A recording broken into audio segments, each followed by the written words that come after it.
In the 1950s, the basic RAF flying training combination was training on the Percival Provost, propeller-driven aeroplane, followed by advanced training on the Vampire.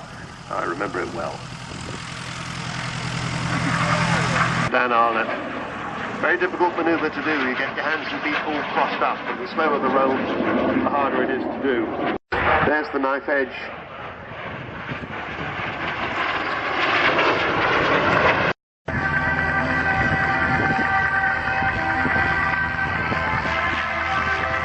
Really, he is in control of that. It says here.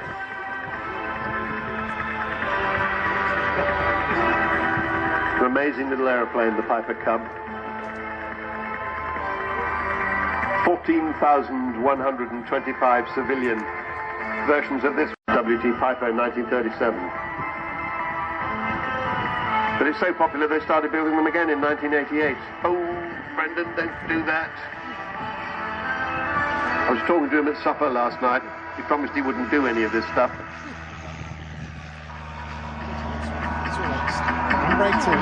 The landing, it's about 8 feet wide, this trailer. Only 4 inches wider than the undercarriage of the aeroplane. It's 28 feet long, and that's only 2 feet longer than the Cub. So the question is he going to get down on it? I can't even see whether he has or not. Could you people get out of the way? Oh, thank you. Next Gorman. Now he's just flying along with the trailer, I suspect.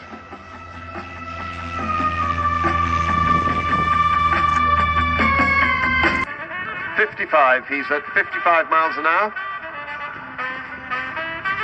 which is about the speed that the aircraft would be landing at, so this looks possible.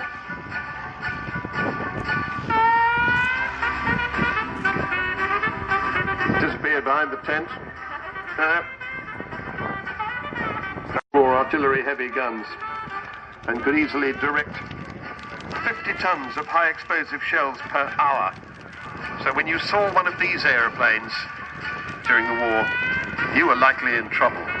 It's now traveling at 55 miles an hour behind that big Ford Explorer estate with a 4-litre engine.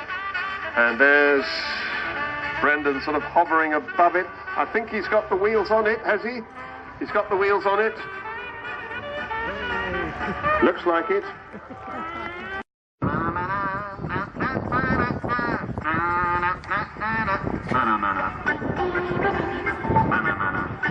This is what you call an earworm. You'll be singing this for the rest of the day. Thanks, Jonathan.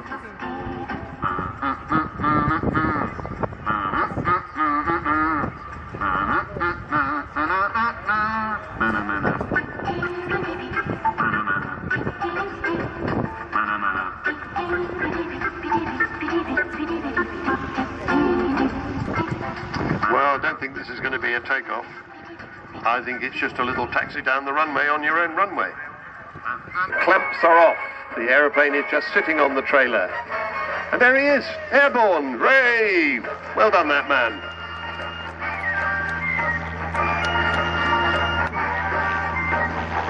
This really is a quite extraordinary show.